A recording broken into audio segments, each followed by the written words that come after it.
Assalamualaikum warahmatullahi wabarakatuh. Yang terhormat Ibu Yani Agus Priani ME selaku dosen pengampu mata kuliah Bank dan Lembaga Keuangan Syariah. Saya Tria Amanda Rahmawati dengan NIM 2014-20099 dari kelompok 7 selaku moderator dan akan menyampaikan materi. Sebelumnya, izinkan saya untuk memperkenalkan anggota kelompok yang lainnya. Yang pertama yaitu Lina Farida dengan NIM 2014-20115 dan Sofi Ilalati Firdatuh dengan NIM 2014-20103 dan Sahdatun Nisa dengan NIM 2014-105. Selanjutnya, pada sesi penyampaian materi. Materi yang pertama yaitu tentang pengertian pegadaian syariah yang akan disampaikan oleh saya sendiri. Pengertian pegadaian syariah. Menurut kitab Undang-Undang Hukum Perdata pasal 1150, gadai adalah suatu kegiatan yang berasal dari suatu barang yang bergerak. Adapun gadai dalam fikih disebut rahan, yang menurut bahasa adalah nama barang yang dijadikan sebagai jaminan kepercayaan.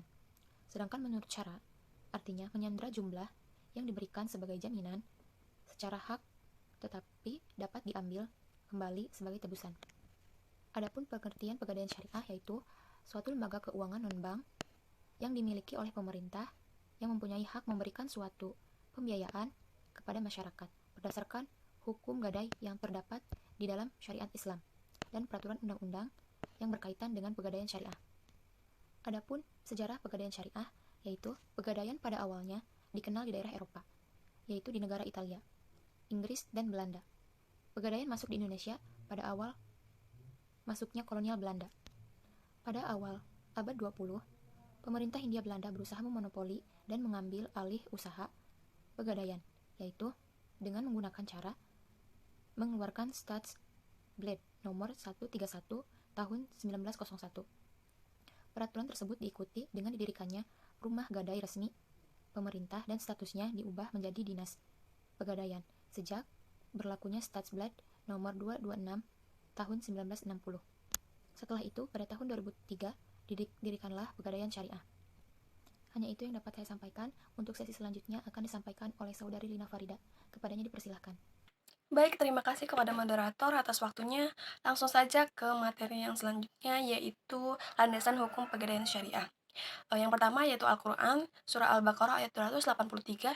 Yang kedua Al-Hadis. Bukhari dan lainnya meriwayatkan dari Aisyah berkata, Rasulullah pernah membeli makanan dari orang Yahudi dan beliau menggadaikan kepadanya baju besi beliau. HR Bukhari dan Muslim.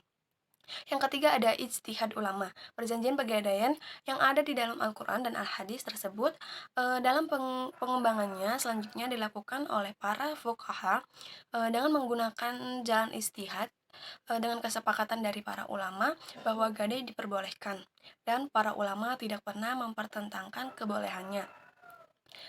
Selanjutnya yaitu rukun dan syarat gadai syariah. Menjalankan pegadaian syariah, pegadaian harus memenuhi rukun gadai syariah. Rukun gadai tersebut antara lain yang pertama yaitu ar-rahin yang menggadaikan orang telah dewasa, berakal dan bisa dipercaya dan memiliki barang yang akan digadaikan. Yang kedua yaitu murtahin yang menerima gadai, orang bank atau lembaga yang dipercaya oleh rabin untuk mendapatkan modal dengan jaminan barang gadai. Yang ketiga yaitu marhun atau rahan, barang yang digadaikan. Barang yang digunakan rabin untuk dijadikan jaminan dalam mendapatkan utang. Yang keempat almarhun, bih utang. Sejumlah dana yang diberikan murtabin kepada rabin atas dasar besarnya tafsiran marbun. Yang kelima yaitu sighat, ijab, dan kabul. Kesepakatan antara rabin dan murtahin dalam melakukan transaksi gadai. Secara umum, barang gadai harus memenuhi beberapa syariat. Antara lain yang pertama harus diperjualbelikan, yang kedua harus berupa harta yang bernilai, yang ketiga marhun harus bisa dimanfaatkan secara syariah, yang keempat harus diketahui keadaan fisiknya, maka piutang tidak sah untuk digadaikan. Harus berapa barang yang diterima.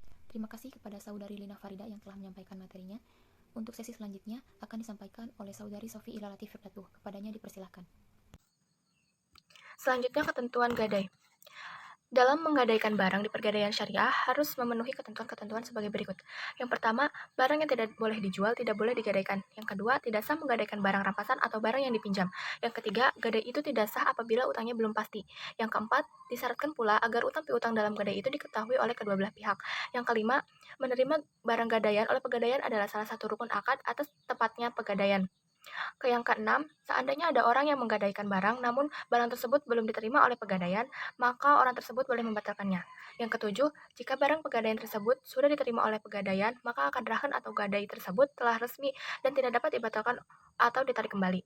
Yang kedelapan, penarikan kembali atau pembatalan akad gadai itu ada kalanya dengan ucapan dan ada kalanya dengan perbuatan. Yang kesembilan, jika akhir sewanya belum tiba, maka membayar utangnya tidak termasuk pembatalan. Yang kesepuluh, jika membayar utang pada gadai lebih dari masa sewa, maka tidak termasuk pembatalan gadai dan memperbolehkan penjualan barang yang digadaikan. Yang kesebelas, barang gadaian adalah amanah tangan penerima gadai karena ia telah menerima barang tersebut dengan nasabah.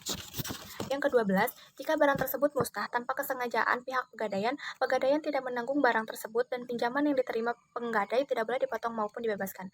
Yang ke-13, seandainya pegadaian mengaku telah mengembalikan barang gadaian, pengakuan tidak dapat diterima kecuali disertai bukti.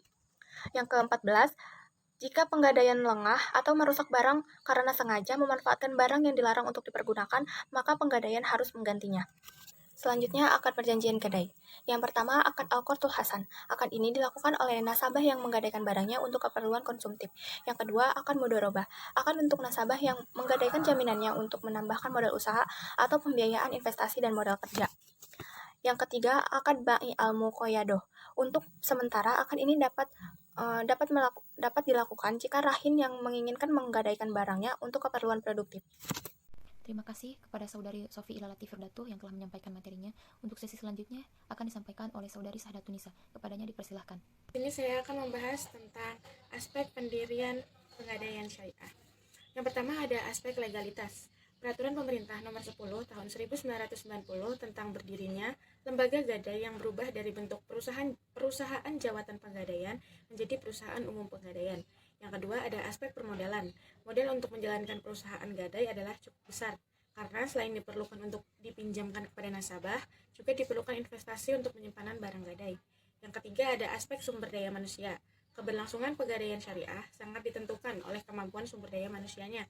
Yang keempat ada aspek kelembagaan. Sifat kelembagaan mempengaruhi keefektifan sebuah perusahaan gadai dapat bertahan. Yang kelima ada aspek sistem dan prosedur. Sistem dan prosedur gadai syariah harus sesuai dengan prinsip-prinsip syariah di mana keberadaannya menekankan akan pentingnya gadai syariah. Yang keenam ada aspek pengawasan. Untuk menjaga jangan sampai gadai syariah menyalahi prinsip syariah, maka gadai syariah harus diawasi oleh Dewan Pengawas Syariah. Baik, selanjutnya saya akan mempresentasikan tentang persamaan dan perbedaan pegadaian konvensional dan syariah. Adapun yang menjadi persamaan adalah hak gadai atas pinjaman uang, adanya agunan sebagai jaminan utang, tidak boleh mengambil manfaat barang yang digadaikan, biaya barang yang digadaikan ditanggung oleh para pemberi gadai. Selanjutnya, apabila batas waktu pinjaman uang habis, barang yang digadaikan boleh dijual atau dilelang. Adapun yang menjadi perbedaan adalah rahan dalam hukum Islam dilakukan secara sukarela atas dasar tolong-menolong tanpa mencari keuntungan, sedangkan gadai menurut hukum perdata di samping berprinsip tolong-menolong juga menarik keuntungan dengan cara bunga ataupun sewa modal. Selanjutnya, dalam hukum perdata, hak gadai hanya berlaku pada benda yang bergerak, sedangkan dalam hukum Islam, rahan berlaku pada seluruh benda, baik harus yang bergerak maupun yang tidak bergerak. Selanjutnya, dalam rahan tidak ada istilah bunga. Selanjutnya, gadai menurut hukum perdata dilaksanakan melalui suatu lembaga yang ada di Indonesia disebut Perum Pegadaian. Rahan menurut hukum Islam dapat dilaksanakan tanpa melalui suatu lembaga.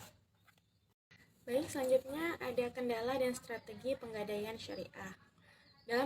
Dalam realisasi terbentuknya penggadaian syariah, praktek yang dijalankan bank menggunakan gadai syariah ternyata menghadapi kendala-kendala sebagai berikut. Yang pertama, penggadaian syariah relatif baru sebagai suatu sistem keuangan. Yang kedua, masyarakat kecil atau masyarakat yang dominan menggunakan jasa penggadaian kurang familiar dengan produk rahan di lembaga keuangan syariah. Yang ketiga, kebijakan pemerintah tentang gadai belum sepenuhnya terhadap penggadaian syariah. Yang keempat, penggadaian kurang populer. Baik, selanjutnya tentang strategi pengembangan pegadaian syariah. Yang pertama, usaha untuk membentuk lembaga penggadaian terus dilakukan untuk mensosialisasikan praktek ekonomi syariah masyarakat menengah ke bawah yang mengalami kesulitan dalam mendapatkan pinjaman. Yang kedua, masyarakat akan lebih memilih penggadaian dibandingkan dengan bank di saat mereka membutuhkan dana karena prosedur mendapatkan dana pada penggadaian relatif lebih mudah dibandingkan dengan meminjam Cukup sekian yang dapat kami sampaikan. Kami ucapkan terima kasih. Wassalamualaikum warahmatullahi wabarakatuh.